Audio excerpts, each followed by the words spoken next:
Wow, what a finale. A lot of ups and downs. Hope you brought your tissues because this one hit hard. Hey, it's AK with the popcorn perspective, and wow, I can't stop gushing over that ending of Arcane Season 2. The finale just dropped on Netflix and it gave us everything we've hoped for. All the twists, all the turns, everything. The heartbreaks, man, I now saw half this coming. So what happened? Where do we go from here? Let's break it down. Oh, and fair warning, spoilers ahead. That includes stuff in the League of Legends games, and there's 2 phenomenal seasons of Arcane. So let's dive in.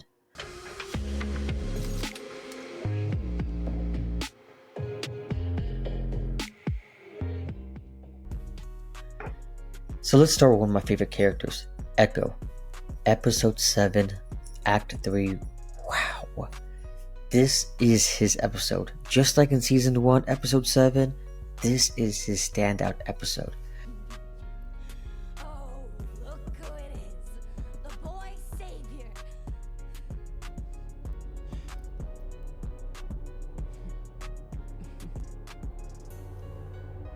We see Ekko confronted with a world that could have been a life without Hextech. This what if scenario brought back those nostalgic vibes of Act 1 from Season 1. But it also expanded in the Arcane universe in a way that I never thought was possible. In this alternative world, we see Zahn and Piltover seemingly unified. And here's the kicker. My liege. Sit down. Hey, little man. Trouble in paradise? Just the usual project woes. Tell me about it. Silco, Vander, Myler, Clagger, Benzo, and yes, even Powder are all alive, thriving even. Sadly, Vi is the only one missing in the group. But seeing Ekko reconnect with Benzo, with Vander, with Powder, was so damn heart-wrenching.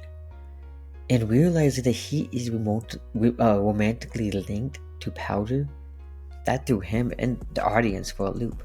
You can feel the tension as Ekko struggles between his newfound love for Powder or his fear of the creature called Jinx. And if that wasn't enough, Heimerdinger is here too, and he's been living in this universe for centuries. Man, I thought I was going crazy. How long have you been here? 1,128 days, 6 hours, and 20 minutes, give or take. So you've just been waiting for me all this time? Precisely. Waiting for Ekko to show up. If you remember, Heimerdinger, Jace, and Ekko, all 3 were stuck in the Hextech anomaly that happened at the end of Act 1. And it seems like Jace went one way, Ekko and Heimerdinger went another. And together, Heimerdinger and Ekko, they begin rediscovering Hextech in the new universe in order to return to the original timeline with the hopes of saving their broken world. But the real heart of the episode is, like I mentioned earlier, Ekko and Powder.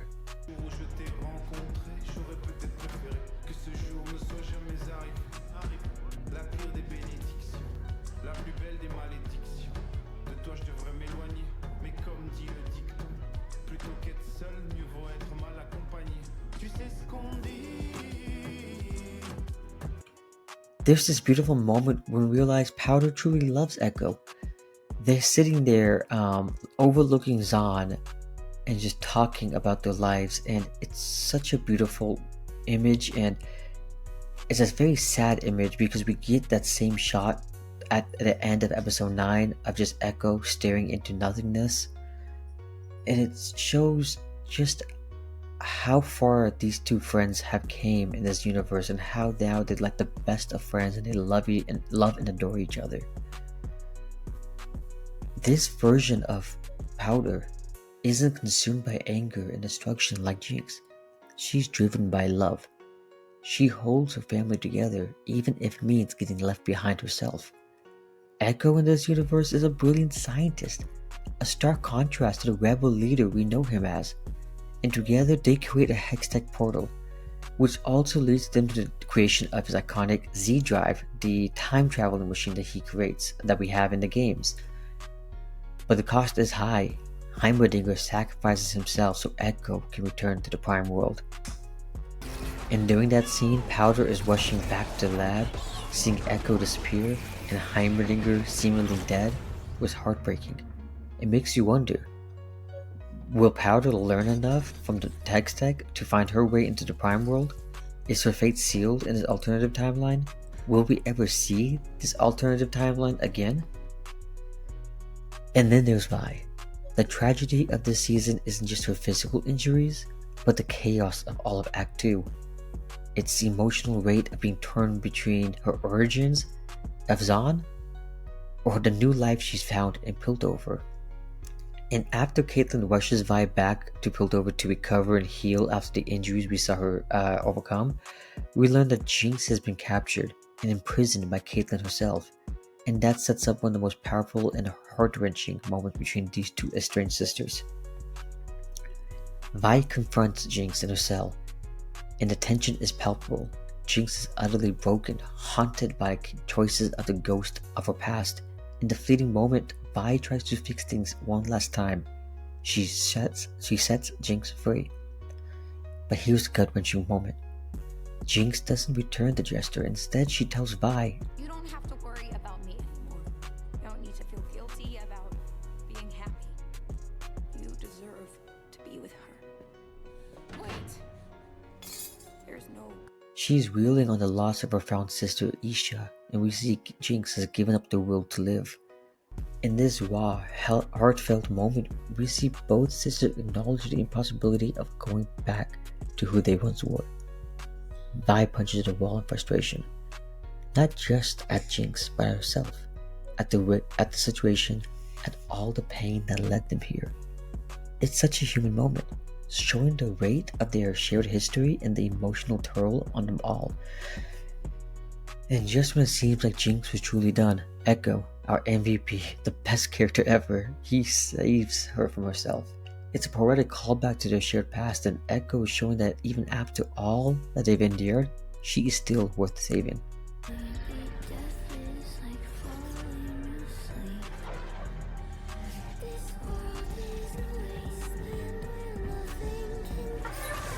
Wait!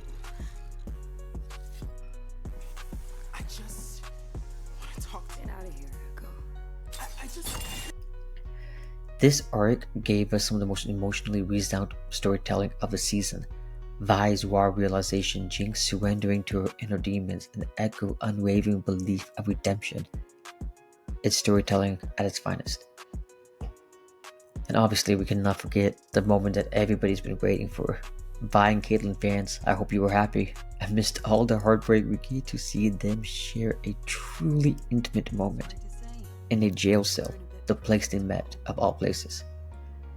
It's a testament to how the show balances the tragedy with silver of hope and love, giving us a brief but much needed reprieve from these heavy emotional swinging feelings that we have amongst the characters. And that scene between Vi and Jinx, when Jinx basically lets Vi off the hook for everything, it's raw, it's tragic, and it's so painfully human. Both sisters have changed so much from their Powder and Violet days, and their love for each other, no matter how fractured, still carries on. And these deeply personal, emotionally charged moments is why I believe Arcane is such an exceptional show. What did you think about the scene? Was it as powerful for you as it was for me? Let me down in the comments below. While all of this is happening though, the real meat of episode 8 and 9 is the escalating conflict between the two friends, Jace and Victor. Victor believes in taking away the free will to create peace, while Jace fights for humanity's right to make their own mistakes even if it does mean chaos.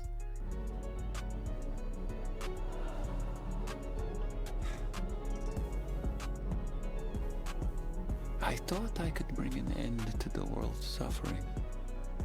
But when every equation was solved, all that remained were fields of dreamless solitude. There is no prize to perfection. Jace's journey to an alternative universe back in episode 7 shows us what happens when Victor achieves his dream, a glorious revolution. It is a silent, lifeless world where progress stagnates. It's chilling, especially when we learn that older Victor in this timeline is the same man who saved young Jace and his mother. Timelines. In all possibilities.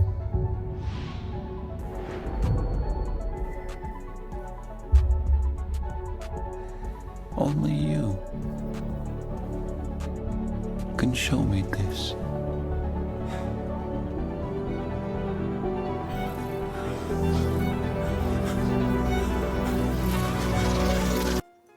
The clash of the ideology between Jace and Victor leads to an epic cosmic battle. It's not just about Hextech, it's about the future of humanity. And the stakes have never been higher. Victor wants to basically enslave humanity in order to lead them to what he believes is a peaceful society.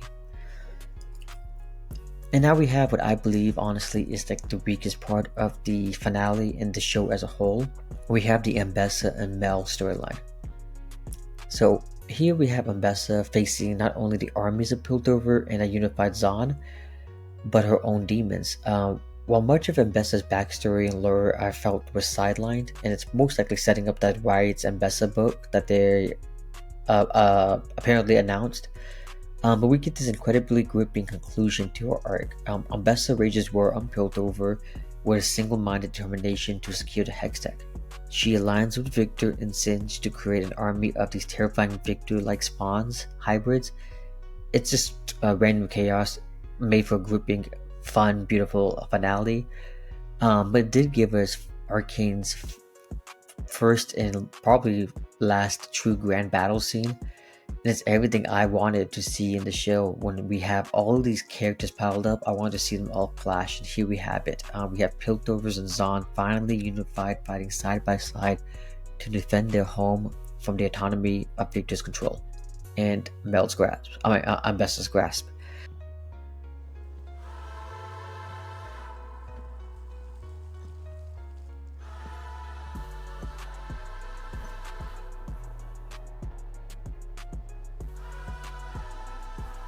But the real showstopper in the Ambessa storyline is that duel between her daughter Mel and her newfound daughter Caitlyn, the person she's been training all season long. Mel is revealed to be a powerful sorcerer, a love child of Ambessa and the mysterious Black Rose clan. You are no Madada. You remember. Shut up and fight!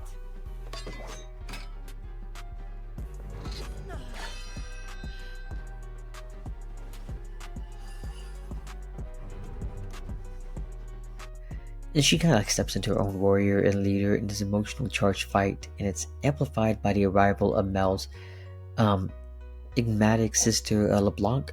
For those unfamiliar, LeBlanc is like a major figure in the League of Legends lore, and she's a character in the games. I'm guessing the saving her for a more pivotal role down the lines and a bigger storyline.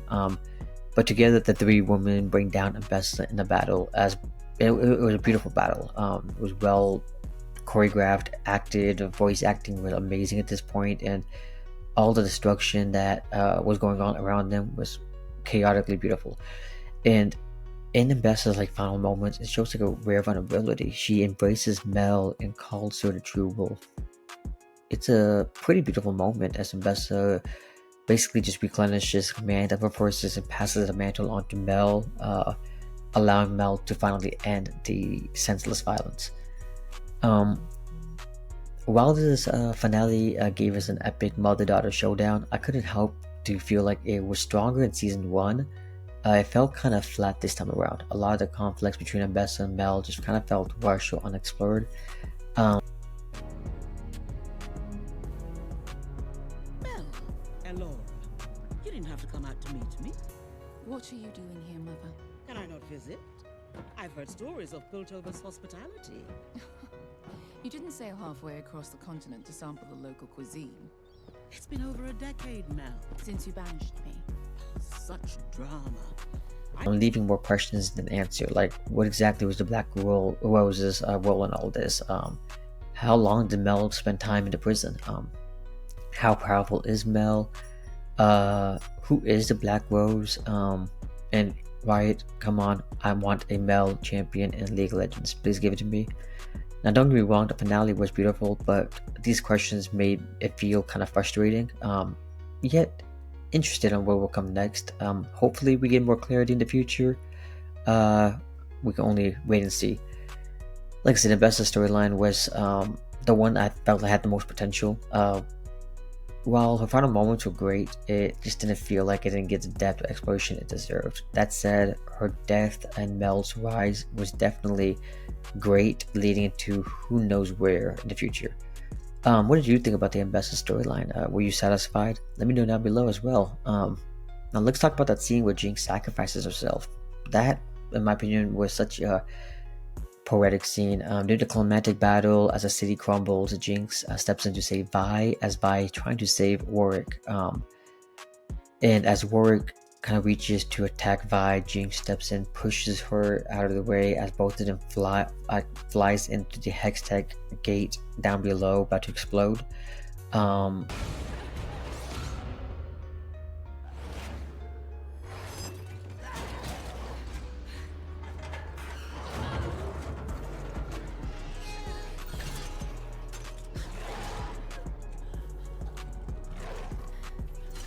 We see Jinx toying with her Hextech grenade, and it cuts to black. We don't know if that grenade somehow mutated or like stopped the explosion down below. We don't have any idea what happened. It just cut to black. So, is she alive? Is she dead?